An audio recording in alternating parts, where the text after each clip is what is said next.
Hey everybody, welcome to another episode of Rawcast. We are taking a step back. We have had some interesting characters on the show in the past few weeks, but today I actually want to introduce my cousin Carley, who is doing something that I think is rather extraordinary. And we'll get into that, but how's it going today, Carley? It's going well. It's Good. quite the adventure getting here. Oh yeah, I was not anticipating the inclement weather or the fact that Carly has never been to my house and they didn't plow the roads very well. So was it slippery getting in here at least? No, or that wasn't that bad. just tough to find the place? Yeah, the GPS said that you lived in a giant open field with nothing in it. And I looked Oh. for you out there, but you weren't there, so. I do apologize. I was in the middle of recording another session when you were on your way here. But we actually had that problem too. Did you? When we first bought this place, we tried using GPS to find it, and it took us down to Plover. Oh. And that's only about like 7 miles south of where Yeah. this place actually is. But so the biggest reason I wanted to invite you on was because you are planning a trip to Romania. Yes. Coming up soon. Mm-hmm. And tell us how that came out, like how you came up with the idea of going there and what the mission is. Sure. Well, one day my roommate came home, her name is Sarah, and she said, hey, my teacher is talking about a trip to Romania, you should come with. And I said, that's ridiculous, like, I've never thought about it, I've never been on a plane, so I've never really considered traveling, no.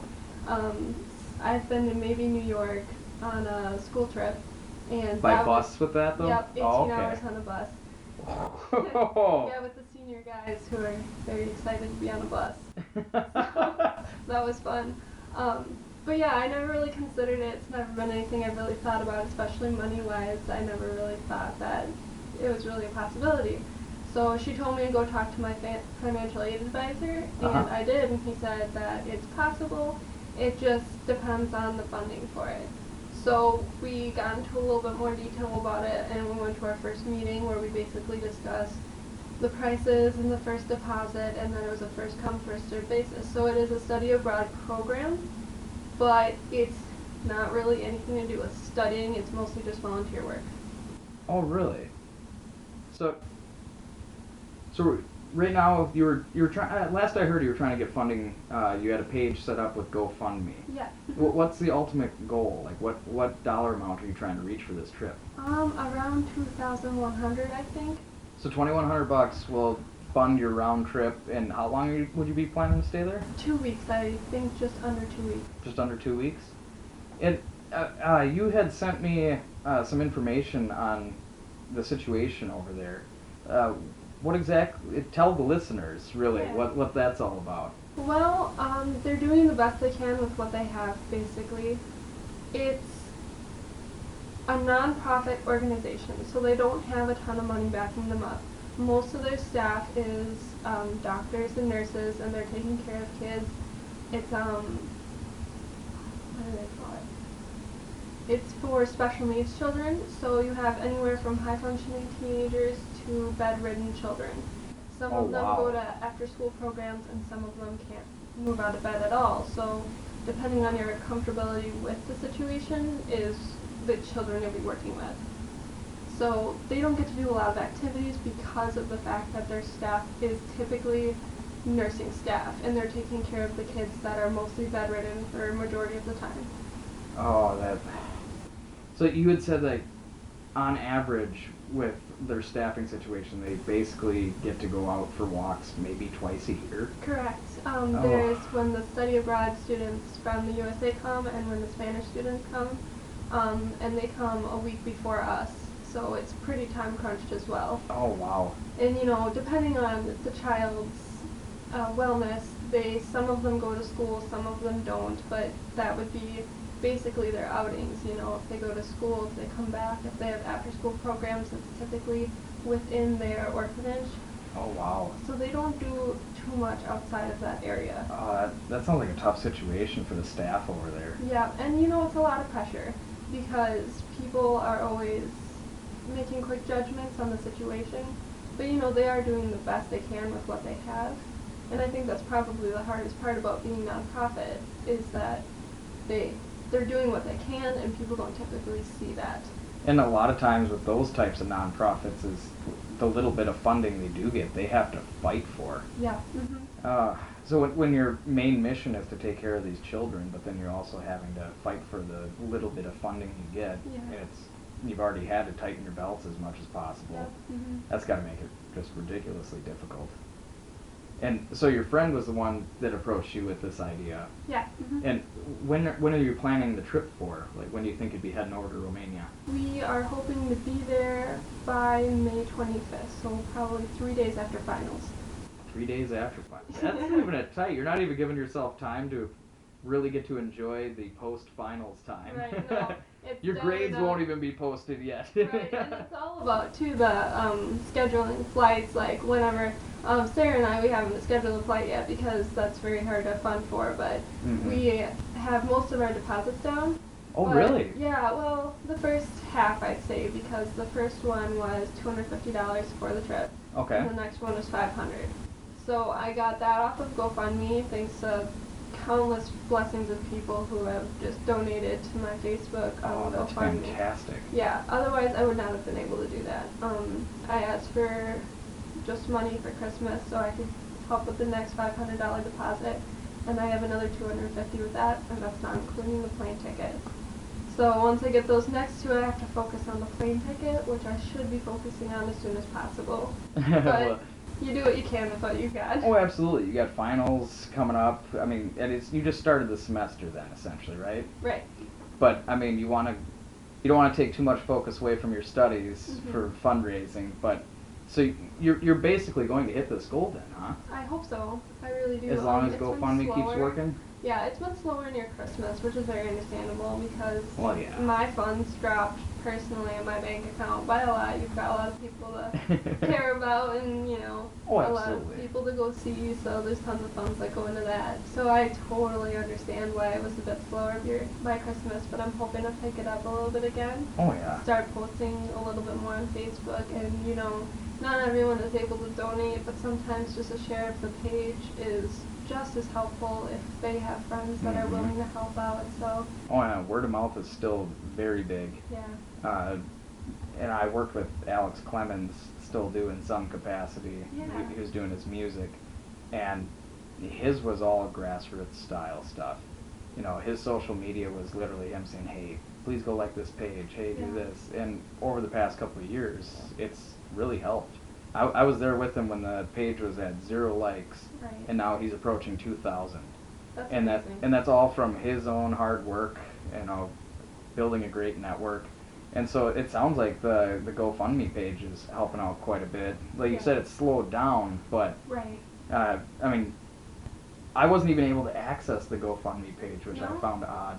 I don't know, it said like the link was broken, so I hope that you're not, like there aren't any issues with the page. Oh, that would be interesting. I mean, maybe it was just my phone, because I do have problems with that, but... I think what it is I was logged into it when I sent you the link, so maybe it was trying to get you to be in my login page. I wrote down a link before I came here to give to you, Okay. and I tried it out on my computer. It did work. It did work, okay.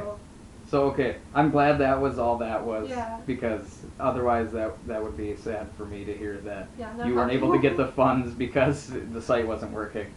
But to me, that's just an incredible thing. A very selfless journey. You got Patreon, Kickstarter, all these people that try to raise money for entrepreneurial. It's a tough word for me right now. All these endeavors where they want to create a product or actually Alex right now has his Patreon page, which he just launched, where he's trying to raise the funds to produce his second album. Oh, okay. And I mean, those things are all cool to me. It's a lot of respect. These people are just trying to raise funds with basically a giving community to reach their goals. But this is one of the most selfless goals I've heard of. Well, thank you. You're trying to raise money so that you can go help children in need, which is just very admirable. And I mean, that's one thing. Remember, Carley and I are cousins. We grew up with a big family, and I mean, you and your family were always some of the nicest people. In my opinion. Your church-going family. Right. Would you consider yourself pretty spiritual then? Yeah, I'm very, I do what I can, and I try and, help spread the joys of what we've been learning in church all our life without, making people uncomfortable with the ideas.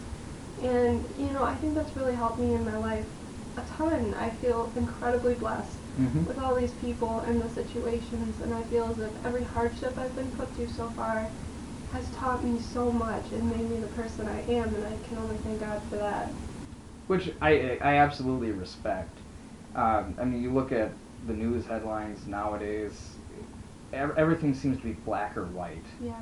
And it makes it frustrating because when we try to polarize almost every single topic we cover, it only promotes argument. Right. And I mean, you see a lot of religious bashing in the media nowadays, and I mean, you're one of the few people I know in my personal life that seem to remain steadfast. And I mean, you harbor no hatred. Right. It's nice to see. It's refreshing to see somebody who I would consider a person of faith that really promotes the great lessons, the good lessons of the particular faith. And so, I mean, I'm trying to get myself more centered, more grounded. Like when it comes to politics, I don't side with one side or the other. I think for myself. I'm an independent. Yes. And so, I mean, it's I'm trying to find the words here. It's tough. Like you look at the Westboro Baptist Church, Right. and they constantly get media because they do have a judgmental approach, and they do offend a lot of people. Right. And that's going to make the news. Yeah. But when you see all these smaller stories on Facebook that don't get the big attention, it's stuff like this, like you raising money to go volunteer at an orphanage. That I wish that would be more so in the news, because those are the stories that are uplifting. Those are the things and activities that are actually showing that society is not as broken as people think it is. Right, and I think we have such a reactive society. People very frequently, and I've been guilty of it myself, see something that upsets them emotionally, and they just instantly react and make a decision based off that. And, half the time I found out, and if I look into these things, I'm totally wrong, or the situation was played out completely different than what's been portrayed online or on social media. And you know how things on Facebook, one word gets tweaked and suddenly everything's a completely different story. Oh, absolutely. And I think that's the tough part about our society, is it's very reactive, and that's what, the social media tends to feed off of, whatever's going to get the best reaction. So the good guys don't make it to the screen very often when it comes to the news. It tends to be very bleak and attacking situations where people want to take a side and get on either side and push or pull to whatever extent that they can. And that doesn't help anyone. Very well thought out point right there. And that is one of the first things. I took one journalism class in college, and that's the first thing I learned is if it bleeds, it leads. And so it is the bad news that people want to hear about. And I mean, you talk to so many people that say, oh, all they ever talk about is this. Oh, they only ever talk about bad stuff, murders. And it gets frustrating because almost everybody I talk to says the same thing. But then if everybody feels that way, why are these news stories still so successful, so hot? Why are they out there so much? It's because deep down people do. They crave to hear the bad news. And it does get upsetting, but that's why I do like, even though you're looking at news companies, even the Stevens Point Journal is owned by a bigger company now, they did have an article about the cops and bobbers, where the local police department volunteers their time and they go fishing with little kids. Yeah. And those are the stories that I wish we could move forward in the future and see those as kind of headline news. I completely agree. It's tough nowadays. Dalton, when you showed up, Dalton was leaving. His episode will actually go on a couple weeks after this one does. But we ended up getting on the topic of the Stephen Avery case briefly. Did you see the Netflix documentary on that at all? I don't think so. Stephen Avery is actually from the Manitowoc area. Okay. He was convicted of a sexual assault I want to say back in the 80s, maybe. Okay. But he was served 18 years in prison, and then they finally tested the DNA from the case, found out he was innocent. So he spent 18 years in prison for a crime he didn't commit. Wow. And then within 2 months, I think it was, he got out, sued the county so that, he could. You're going to want to sue at that point. You get 18 years of your life taken away wrongfully. There's got to be some sort of compensation. Right. But so he sued the county, and not too long after, a woman went missing, and they found her remains on his property. So he was then tried for killing Teresa Halbach. And he exhausted all of his appeals, so he was supposed to just sit life in prison. And then this documentary came out that kind of sides with the defense, saying that there's reasonable doubt in his case, so he shouldn't be behind bars. Okay. And this is probably one of the biggest black and white stories nowadays, is so many people have watched this documentary. And I did watch the documentary. From the point that the defense makes, his defense attorneys show that there is that reasonable doubt, but they leave out certain aspects of the story. And so I'm sure you're going to end up seeing it on Facebook. A lot of the Wisconsin news organizations are covering it, writing stories about the petitions that have gone to the White House to try to exonerate Stephen Avery. Okay. And it's creating a hate fest, really. Yeah. Whether you think he's guilty or he's innocent. And people are arguing about it back and forth, back and forth. And why people are so drawn towards that negative energy is beyond me. Yeah, no, I don't think I'll ever completely understand. I think people want to have their opinions heard, so they pick a very controversial topic and they just tear into other people about it. Oh, absolutely. And it's very unsettling to think that, what you're arguing for you think is justice or is right or wrong, but in the process of getting your justice, you're creating so much chaos. Absolutely. You're just destroying and, putting people down and making them feel bad about themselves and using, just hateful comments to push your point across. And people are just drawn to that. And once you get in that, you have that just energy. I think it's an adrenaline rush for people to be in such a huge argument. And it's hard to see because you have all these other things that they could be putting this adrenaline and energy towards that could benefit them and the people around them. Absolutely. Or people that know better but don't want to put in that effort. Right. And it does paint a picture of having a bleak outlook for our society, but like I said before, stories like your mission trip to Romania, to me that's just something that needs to be out there. I wish more people would do the random acts of kindness or put their goals towards doing something beneficial to help uplift people in need. Even the smaller things I appreciate. Like when I see somebody helping push a car out of a ditch or something in the middle of winter. Yeah. That's nice to see, because I've been on the other end where I've had my car go off the road and people just fly by me. Yep. And, you can't expect somebody to necessarily stop, but we do tend to put blinders on. Right. And I do think, like you were saying with social media, Twitter's tough. With 140 characters, which they're talking about upping that limit, Yeah.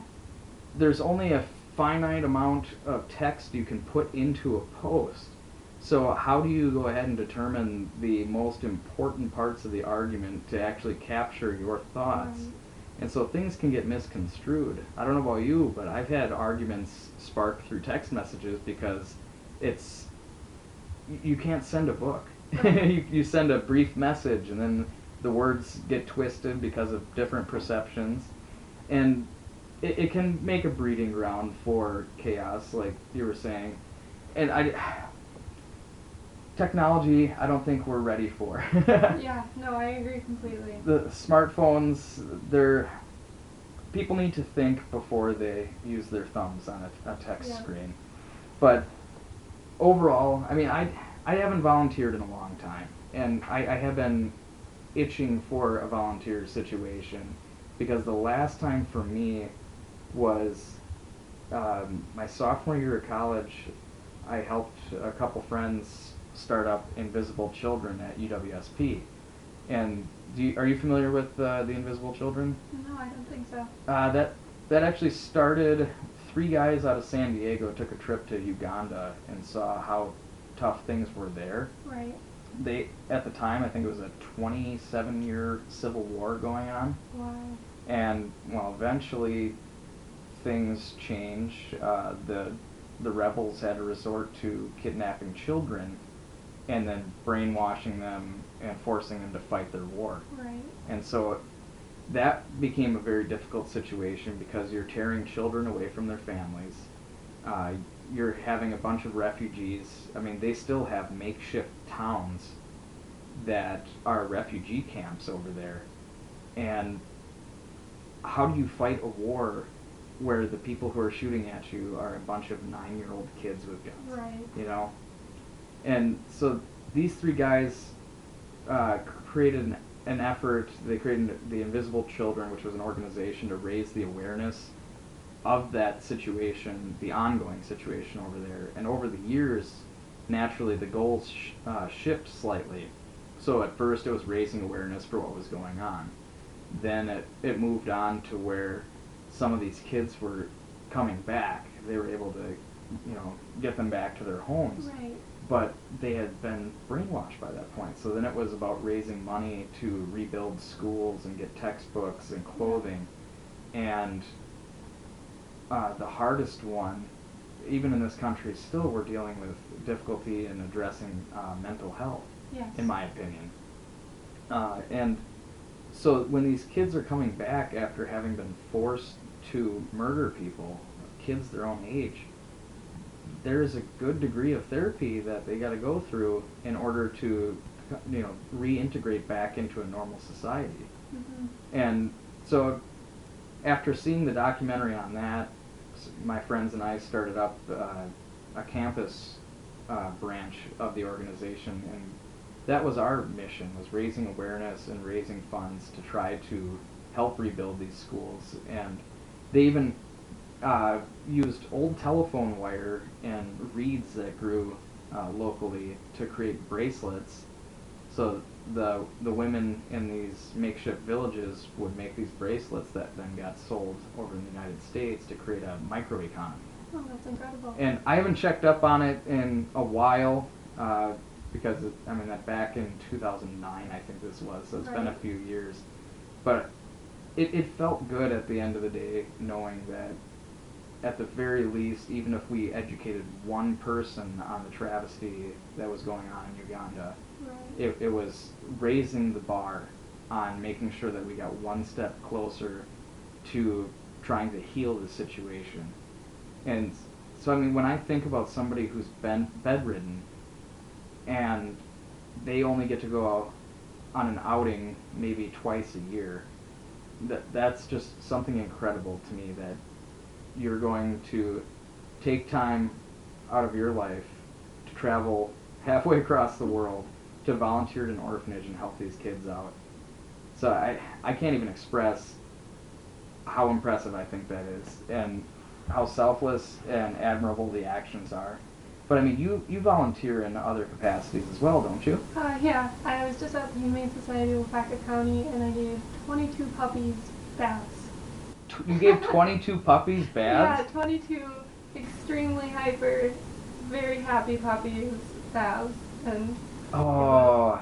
something else, but it was the first time in a while I had done anything myself either. I used to be very active in my church back at home with Sunday school and things like that, but once college starts you get very, caught up in your own life and things that are happening. Schedules get a little tighter. Yeah, and I was also looking for opportunities as well to go out there and do something and be active in the community, and you keep looking and looking, but life keeps getting in the way, and eventually you just got to put your foot down and say, I'm going to make time, You almost have to. You have to. You just do. Otherwise, you can think of a million other things to do with your day.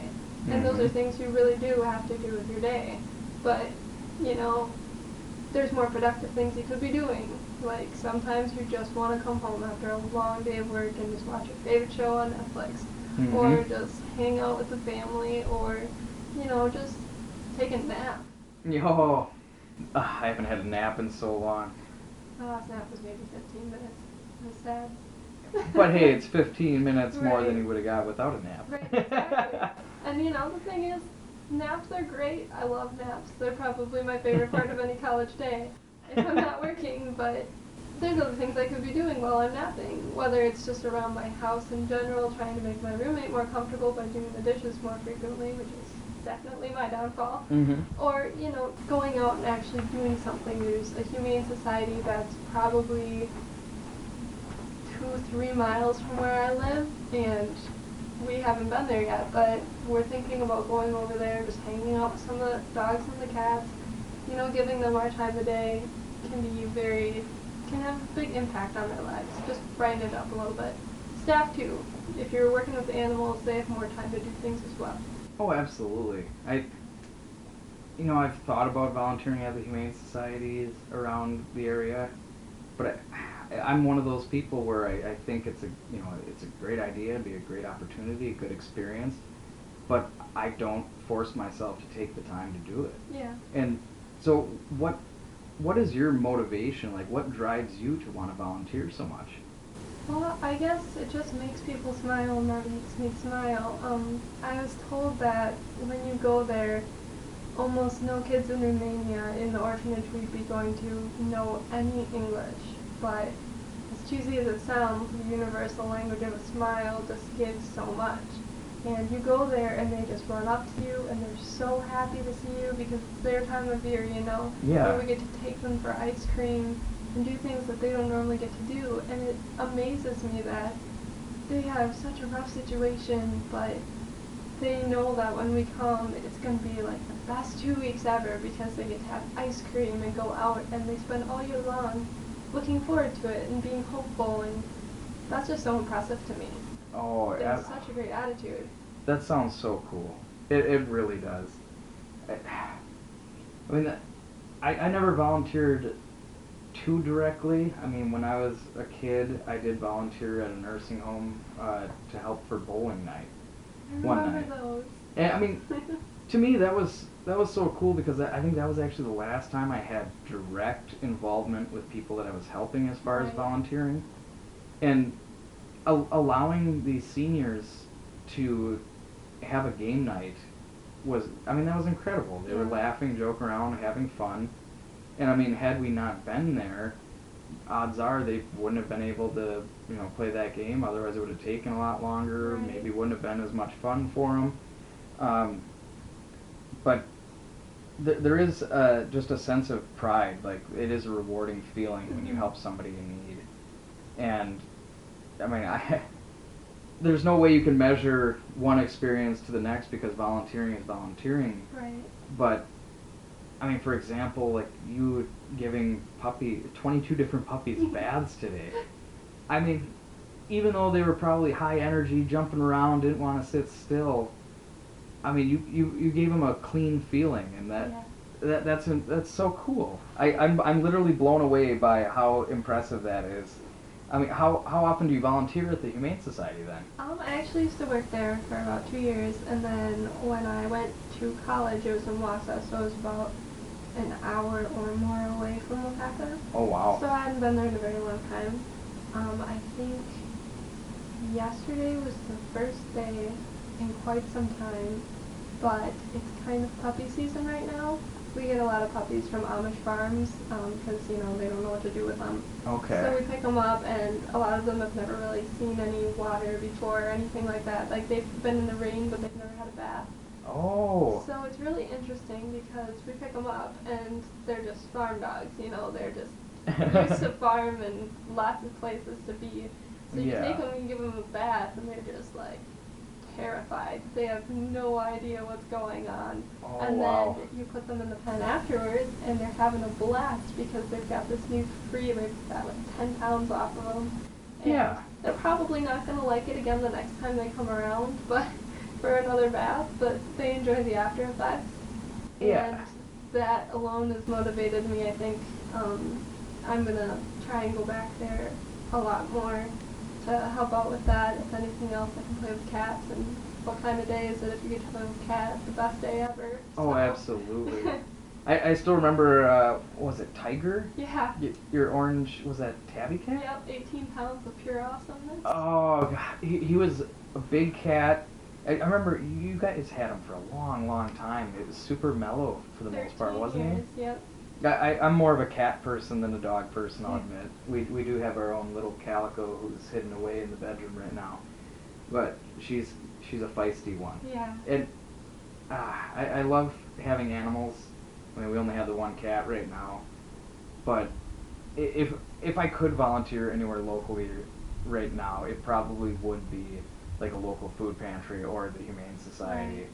I mean, I wouldn't know where to begin because I don't have all that much experience in training animals or anything like that. How does one even get started in that? Well, when I started volunteering at the Humane Society, they actually have a volunteer orientation. So I don't know how it is everywhere, but I think if you call the shelter and ask them if they have an orientation or if you can just come in and hang out with the animals, it depends on where you are. But I think like hounds or places that are shelters are a lot more beneficial to volunteer at them, or maybe more high-end places, because they have the staff to take care of them and walk them, and they have a lot of volunteers, but the more the merrier. Yeah. So I think what you just got to do is you got to call the place that you're interested in looking in and see like what their times are and if they have an orientation to go to. Okay. Chances are the orientation is just going to kind of show you around the building and talk about maybe like there's some rooms you can't go into because the animals are unhealthy and only staff can go in there, and maybe show you how to handle animals properly. Other than that, there shouldn't be too much work into going and trying to volunteer. Typically, you can just, after your orientation, come in whenever it's convenient for you, and then just hang out with the animals for that one. I'm not sure about pantries. I don't think I've ever done pantry work. Yeah, I wouldn't know where to begin on that. I can't imagine they have orientation for pantries. I wouldn't think so. I mean, I guess more of like a soup kitchen style pantry is what I mean. Yeah. Because, I mean, that's something, when I see like Facebook posts from you and your family, like you guys volunteered for Our Savior's, the Thanksgiving dinner. Yeah. Do you do that every year, or? Oh yeah, we did. It was, my brother's how old? 23, 24-ish? I think he's 24 this coming, but I could be wrong. Good for me. He was very, very small. I think they were doing it even before he was born. But they started it, and basically what we do is we cook about 12 turkeys and just a ton of stuff. And squash, and butternut squash is the best. Turkey, dark, light meat, and then we have lefse, because we're a Norwegian community, which is basically a tortilla made out of a potato. Go lefse. Yeah, lefse. And we just serve whoever would like to come. You know, usually it's older people that they don't travel far for Thanksgiving, but they can be with their community. They don't have to be part of our church. They can just come in and eat with us, and we say a prayer in the beginning, and then we just serve our butts up. So we just walk around handing out more food, more lefse, more turkey, more gravy, and then we give pies out in the end, and then we'll sit down to eat for a little bit before cleaning up. And we did that I did it for 20 years because that's how old I am, and it's way before I began. But when my grandma passed away, it was a bit much responsibility for my aunts and uncles, so we had to hand it over to somebody else. But it started something good, and we loved it. We look forward to it every single year. Mm-hmm. It is truly incredible. And your grandma was, I mean, with her volunteering there, like, how many people did it take to fill her shoes as far as, like, just say the Thanksgiving dinner alone? Yeah. Oh gosh. Because she was basically the coordinator of that whole thing, wasn't she? Yeah, she started it off, yep, and my mom is one of 7 siblings, and it probably took all 7 of them to do what she did. Just in the beginning, you know, they've helped since they were young. Yeah. But it took all of us, you know. A lot of teamwork. We even had family come in from out of state that would look forward to doing it, but we needed them, you know. And we Absolutely. have people that come in and give pies to us so that we don't have to make a bunch of pies along with 12 turkeys. Does the Crystal donate any pies for that, or? I think they do. Yeah, I think so. Well, that's pretty good. Yeah. You know they're getting good pies. Yeah, then. good pies from Crystal Cafe. Yeah. I've always been impressed with that, and I was one that I kind of distanced myself, it seems. Once I got jobs and college and everything, I did. You know, like you were talking about earlier, where, you know, life kind of gets in the way, and then you eventually have to force yourself to make the time. Yeah. And I have reached a point where I haven't really taken the time, and it's sad. I mean, I used to make it fun. I remember in high school, I don't think you're even aware of this, but in high school I arranged an event where we borrowed carts from the IGA, and we posted up flyers all over town, and we broke down into teams where we literally ran all across Iola with these carts asking people for donations to the food pantry. That's awesome. No, I never heard of that. We made it a competition where everybody won, because the whole goal was just to, you know, get as much food as possible for the pantry, especially with winter coming on. And I mean, to me that was just so fun. Yeah. I actually, one of the houses I stopped at, it was a rather poor individual who was retired and didn't have much. And just in having a little small talk with him, it turned out he was friends with Grandpa Vern. Oh, really? Yeah, and so out of nowhere, he realizes that, starts talking about our dads and uncles, about when they were kids running around town. And even though the whole goal was to just fill the cart with canned goods and, you know, donate it to the pantry, out of nowhere, I'm standing on this person's porch and spent probably 15 to 20 minutes talking to this guy who never really has visitors, lives alone, and, you know, he's got some tough luck. Yeah. And to me, that was the most rewarding experience of that day, was having a good conversation where this guy got to think back and remember the good old days. Yeah. And that conversation will stay with me forever, because of that. Here I am, okay, got to get the food, get to the next house, and then out of nowhere, you know, like lightning striking, boom, the whole perspective changed in that instant. Yeah.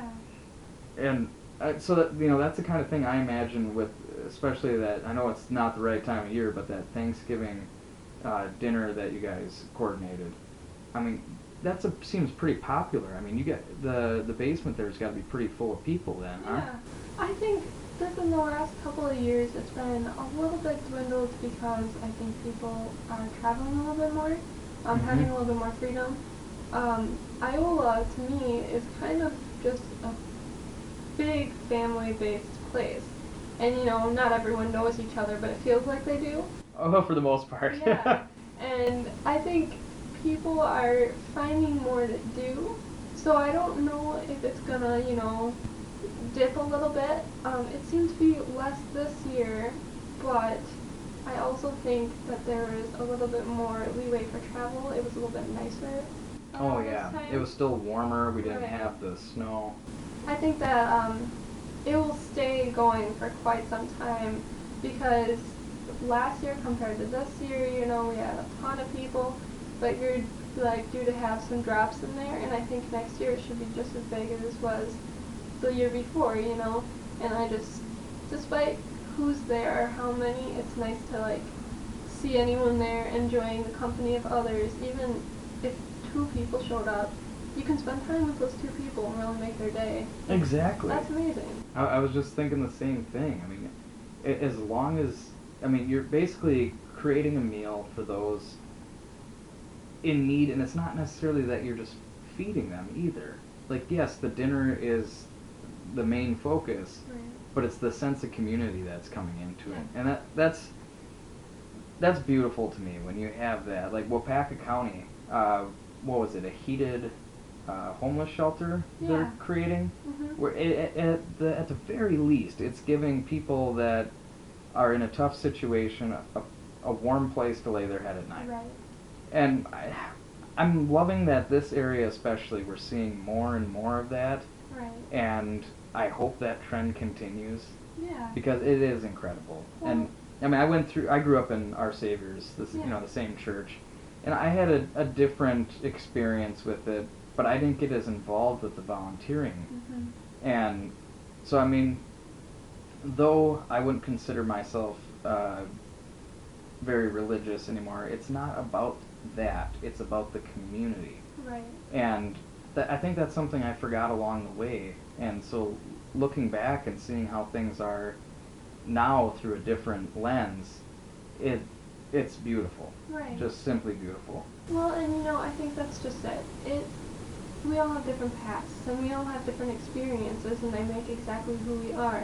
Mm-hmm. But we are humanitarians. On the inside, a lot of us just want to see good in the world.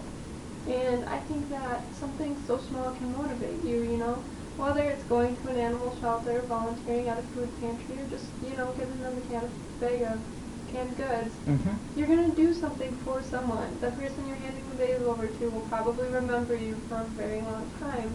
Mm-hmm. And I think that just being able to do something that somebody else may react to and find good in time to do themselves Mm-hmm. is so important. Because whether it's big or small, somebody's going to see it, somebody's going to be excited about it and want to do something on their own. I think we could really feed off that as a society is, like, as we were talking about before, if it was shown more in social media, You see those rare stories on Facebook where a soldier was brought home early for his daughter's wedding. Oh, yeah. You see things like that, and it warms your heart and makes you so happy, and it really touches you for a long time. Mm-hmm. Imagine how much good that could do, Yeah. We have so much negativity, and it can last a while, but it tends to be in short bursts of aggression. Mm-hmm. Whereas when you see a video of soldiers coming home, or a miracle with a car accident, it stays with you. Absolutely. And it motivates you to be that person that can help. And I think if we have more publicity towards happy events, we would just do so much better in this world. And more people would want to help out more. Oh, exactly. And it goes right back to how the news stories come out. I mean, the official news reports tend, they kind of skew towards the negative, whereas I did see a video. It was just somebody posted a video on Facebook. It wasn't tied into any major publication or anything like that, but it was about an elderly person who served in the military, had some health problems, and his dogs were taken from him while he was recovering. Yeah. And with his situation, he didn't have the money to be able to basically buy the dogs back. Right. And so he was making his payments, and the staff, I don't know if it was the shelter, if it was a Petco, can't remember for sure. Right. But the staff all chipped in and paid the adoption fees. That's amazing. And so when he came in to make a payment, they gave all the money back that he had put as a down payment, or deposit if you will. Right. And then they gave him pet food and supplies to help him, get ahead on taking care of the dog and dogs and making sure that he was well supplied. Yeah. I mean, to me, it was just so beautiful to watch, because here's this elderly person getting his only loved ones back. Right. And I mean, he broke down crying, and those are the videos that they really touch the deep down, just the natural human in you. Right. And I do think that deep down, humans are naturally good people. Right. It's just perceptions on situations that Mhm. allow for the negative. And it is much easier to be negative than it is to be positive. Right. Yeah, absolutely. I think optimism is huge. We all have those bleak years, but if you Mhm. can turn it around and look at it in a different perspective, I can't tell you how many times that saved my butt, because I had such a negative outlook, and as soon as I turn it around or try and think of the benefits of the situation, my life just got so much better. And I feel it all comes back to love, We all have people who care about us, and if somebody is in a situation where they don't, create it. Create the love for them. Tell them that despite their actions or previous, if they're willing to be a person that can be loved, you know? Mm-hmm. We can help that, or even if they're not ready for that, you can still be on the sidelines for that person. Oh, And exactly. that's such a huge thing that I think a lot of people don't acknowledge as soon as you do something wrong. I mean, you can experience it in high school, or you can experience it in your workplace or college. If you do something that puts a title on you and somebody holds on to that, there's no room for improvement. Mm-hmm. I've seen countless students, like 2 in particular from my high school, where their siblings were, you know, maybe a troublemaker, and the teacher sees that younger sibling and they just target them as trouble.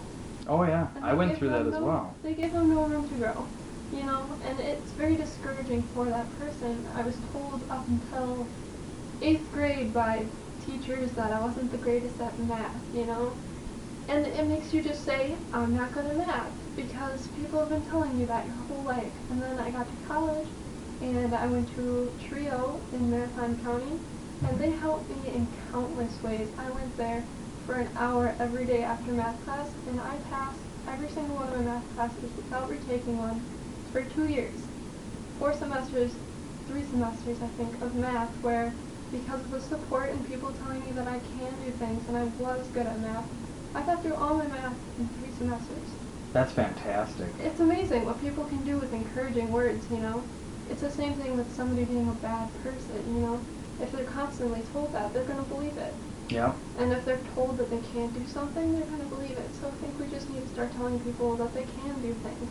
Exactly. And we need to make time for people. And that's what's really going to turn things around. I agree.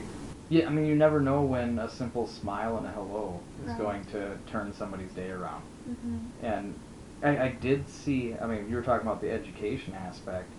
I did see a few hours ago, before the recording of this episode, your mom actually shared a link on Facebook that told the story about a younger child Yeah. taking an exam, one of those fill in the bubble tests. Yeah, my favorite.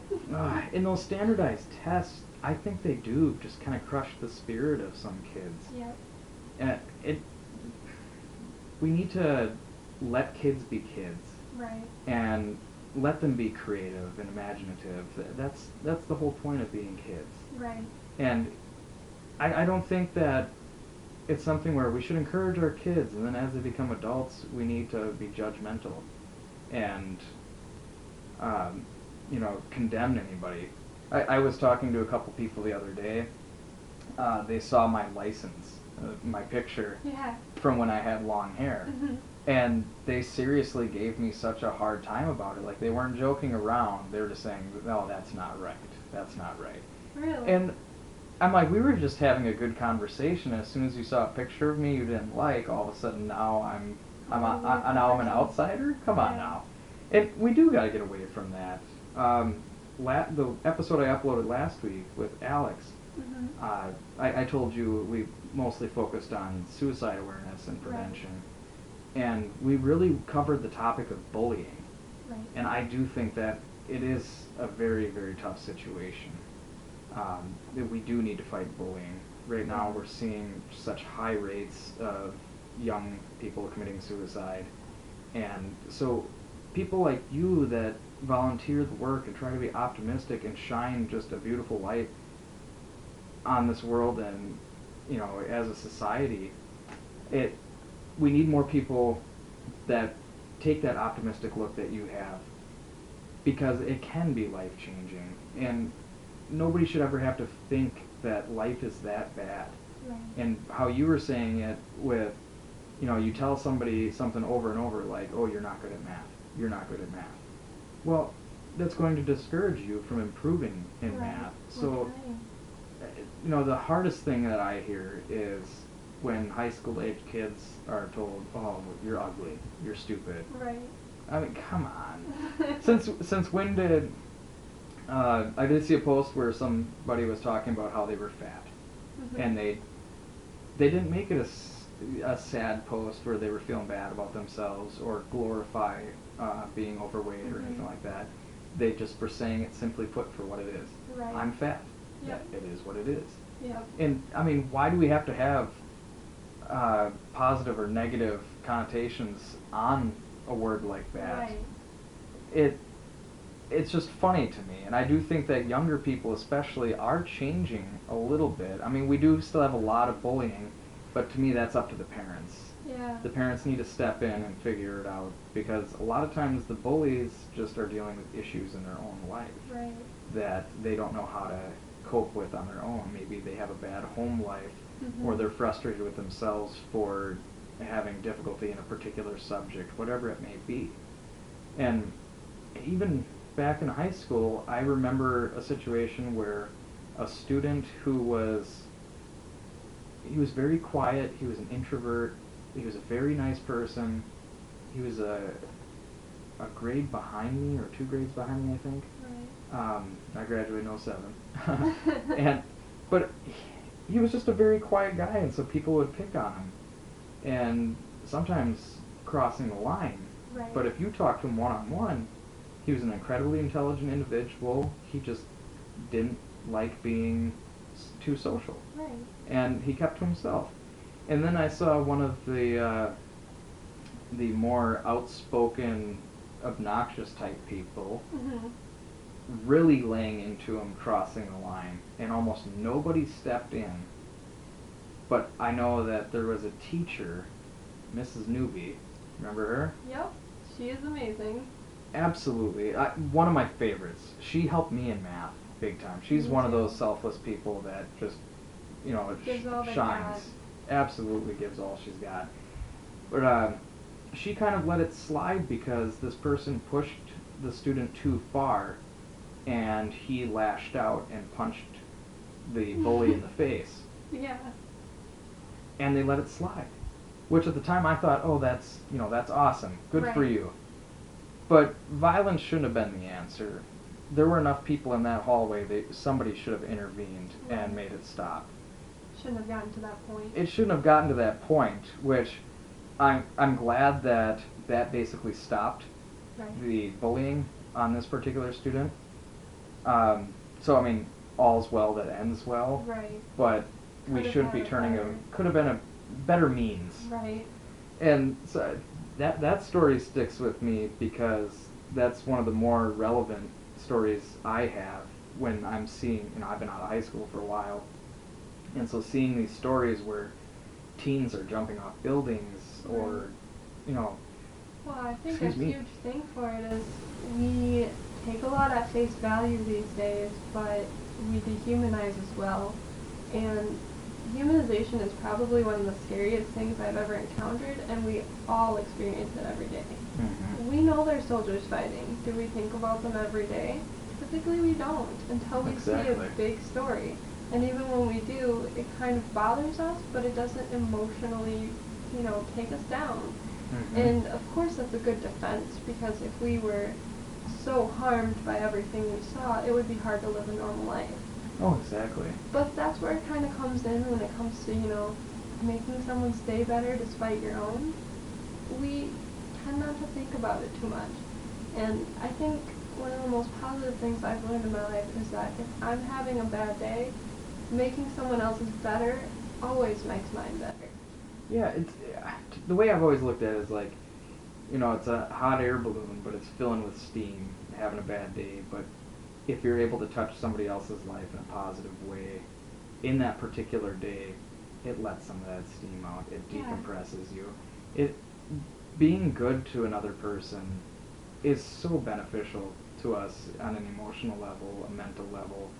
And I for one, should move forward and find where I want to volunteer. Right. Or, I try to be as polite as I can in everyday life. I work with the public, and so almost every person I see, I'm looking them in the eye, saying hello, asking how their Yes. day is. And I know it may slow down the production of what I'm supposed to be doing for my job, but at the very least, they're feeling welcome in that place of business. Yeah.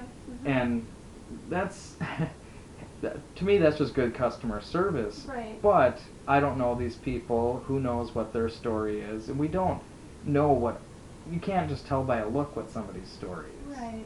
And so we do have to try to keep that open mind and not make a snap decision on something. because you never know for sure. Well, and even with that, when people come up, and I'm a cashier, so I get all types of positive and negative responses to my job or what I'm doing.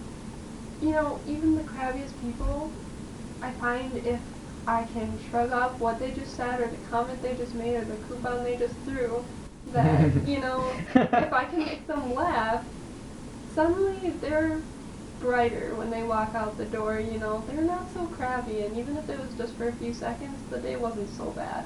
Yeah. And, you know, I think that's really hard for people. If something unpleasant happens where you're harboring bad feelings about someone, like, I had a very, very difficult woman come in the other day, and I made her laugh a couple times, and it made me not exactly look forward to seeing her again, but know that when she does, I can still find a way to make it positive. There's a chance. And a little bit less unpleasant.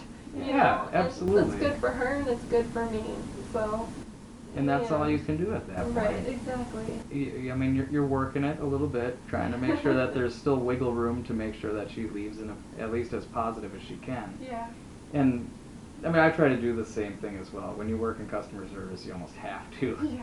But you don't. The bottom line isn't you're not doing it so the next time she's not going to be as hard on you. Right. It's so that she hopefully is a happier person when she comes in for her own Right. sake. Mm-hmm. Because would you rather have a negative person go back out in the public or somebody that's got a little bit more of a content attitude towards Right. things? And I mean, that's one thing that just makes me really curious is paying attention to those little things. Right. Interpersonal skills, essentially. I did notice that there was a bit of a technical issue with the recording equipment about 20 minutes in. So if we could go back to the Romanian trip for a little bit, because I don't know if it picked up. So you said in May, 2 weeks. Correct. To go to an orphanage in Romania to volunteer. They're mostly medical staff, you said, that Right. work there, so their constraints are just horribly strict, basically, as far as how much time they can devote to these children. And you're using GoFundMe. Do you have the link for that then? Yeah, I do. It's in my pocket. So, basically the GoFundMe page is, www.gofundme.com, and then mine is just the /Romania trip. Mhm. We can attach a link to the video. I'll leave this here with you. Okay. Basically what my page is going to tell you is that on May 25th, I'm hoping to be in Romania with my roommate, and we are going to go into, I think it's Bucharest, I believe, is where we're going. Oh, wow. Yeah, and then we're traveling 2 hours from there to get to the orphanage. The first 2 days are basically going to be us settling in, getting used to the new environment, getting the whole touristy thing out of our system. And then after that, we're going to stay in the orphanage for many, many days. The rest of our trip, I believe, which is maybe 13 days. Mm-hmm. And then we're going to be hanging out with the kids, taking them out for ice cream, devoting all our physical and mental strength to them. They need the same thing, mental and physical stimulation. They don't get to do a lot. If they go to school, they go to school and they come back, and that's pretty much the extent of their outings. We get to take them out for ice cream, we get to talk to them. Most of them don't speak any English, and we don't speak any of theirs, but like you said, the smile is the universal language. right, if we're smiling at them and laughing with them and playing, and they're laughing and smiling back, there's really not much, you don't feel like you're lacking in too much of conversation. They're Mhm. just so happy to see you. They'll run up to you, they get really excited. I hear some of them even cry when they see you because they're so happy that for the next 2 weeks they're going to be doing activities that are all about them. Oh, it's so heartwarming. Yeah, and when we have, like I said, we have kids that are fully functioning teenagers to bedridden children, and depending on our comfortability with whatever they're going through, Mhm. we'll be sitting with the children that are in bed, reading them books, hopefully, if we can, or explaining pictures or things like that. Just spending solid days at a time with kids that normally are mostly focused on, getting better. And I think it can be very draining for a child to be worrying about getting better for weeks and months and years at a time. It'll be a nice relief for us to come in and just be kids with them, you know? And that social interaction, I'm sure they don't really get that much. Right. And it is going to be refreshing, and it's healthy to have that social interaction. Absolutely. It's like I said before, I don't know if it really picked up on the mics, but it's just incredible that you're doing this. You know, we've talked about how you volunteered over the years, and this is just something that I really hope is successful. I hope the GoFundMe page really helps you hit the goal so you can go volunteer over in Romania. Again, it was gofundme.com/Romania trip, correct? Correct. And I really do wish you the best in this. I hope to have you back after your trip because I'm sure it will be successful Right. as far as meeting your goals. I would love to hear about your experiences at the orphanage after your return. I would love to tell you about them. And with that, there's the train in the background that we talk about on almost every episode.